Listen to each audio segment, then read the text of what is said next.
à tous. Télétravail, chômage partiel, distanciation physique. La crise a montré combien il était parfois difficile d'intégrer l'humain dans l'entreprise. Et pour cela, j'ai le plaisir de recevoir Philippe Journeau qui s'exprimait sur ce sujet aujourd'hui. Bonjour, bienvenue. Bonjour. Vous êtes président fondateur de la compagnie de Phalsbourg. Alors, vous intervenez sur ce thème du management plus humain. Qu'est-ce qu'un bon manager aujourd'hui à l'ère du post-Covid ? Alors, je veux surtout pas être donneur de leçons, mais je crois que c'est quelqu'un qui s'adapte. C'est quelqu'un qui prend en compte les problématiques de ses clients et les problématiques, bien sûr, de son personnel. Et ça a été vraiment une vraie grosse adaptation pour tout le monde.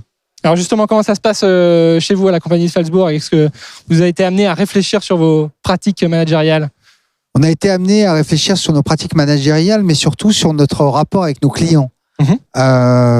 Donc ça a été vraiment une période d'intense réflexion et d'intense action parce qu'il a fallu nous adapter extrêmement vite. Sur le management, on a voulu faire un retour aux basiques de la compagnie de Phalsbourg, à l'âme de la compagnie de Phalsbourg, parce qu'on s'était un petit peu trop, on s'était un petit peu trop embourgeoisé. On avait créé des départements, ces départements ne se parlaient pas, il fallait faire des réunions, etc. Maintenant, c'est terminé. Donc, on est revenu aux basiques et notre plan s'appelle Reset. Donc, c'est vraiment, on revient vraiment à l'âme de la compagnie de Phalsbourg et on est tous en front par rapport à nos clients pour leur apporter ce qu'on sait faire de mieux, que ce soit en retail, en hôtellerie ou bien en grand projet urbain. Alors justement, pendant la crise, vous avez été parmi les premiers à annuler les loyers de certaines enseignes. Est-ce que vous regrettez peut-être de ne pas toujours avoir été suivi par certains de vos confrères ? Alors effectivement, on a été les premiers, tout simplement.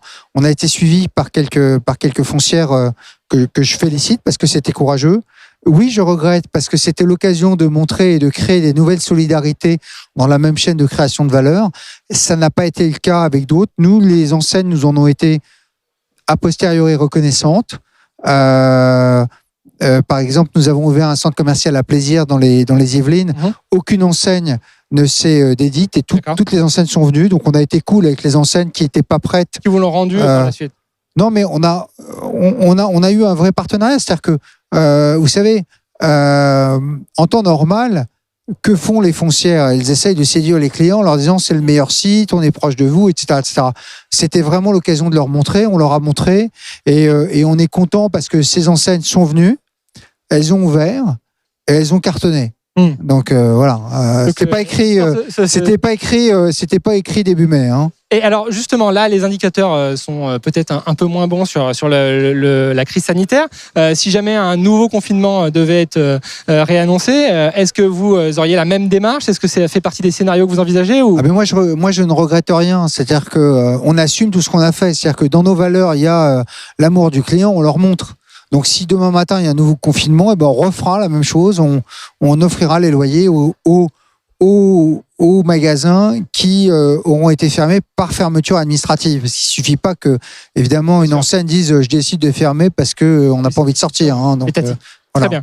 Le message est passé. Juste un dernier mot, une dernière question. En ce moment, il y a beaucoup de débats clivants sur la fabrique de la ville. Ce sera d'ailleurs l'occasion, lors de cette semaine, d'écouter les propos des uns et des autres. Quel est votre regard sur tout ce qui se dit en ce moment ? Est-ce que vous êtes inquiet ? Est-ce que vous restez optimiste ? Est-ce que nouveaux élus et acteurs privés vont se réconcilier ou se concilier ? Écoutez, d'abord, ils n'étaient pas fâchés. Simplement, il y a des élus qui ont été élus avec... contre des projets. Ça nous est arrivé dans certaines villes. Donc nous, on a une position qui est assez simple. On estime que l'élu a la légitimité pour l'avenir de sa ville pendant son mandat. Donc quand un élu a envie de rien faire, il fait rien, et donc on ne fera rien dans sa ville. Ce que l'on aime moins, c'est lorsqu'un élu arrive en disant « je ne veux plus de votre projet » alors que le projet a déjà été autorisé. Dans ces cas-là, on est contre la spoliation, il faut nous indemniser à une juste valeur et il ne faut pas que les règles de droit passent après des ambitions écologiques ou bien des ambitions de changer la politique de la ville. C'est-à-dire que le droit, c'est ce qui fait le fondement de notre démocratie. Et donc, il faut que ce qui a été autorisé puisse se faire. Et si l'élu veut changer, il faut qu'à ce moment-là, il ait le courage économique d'aller dire aux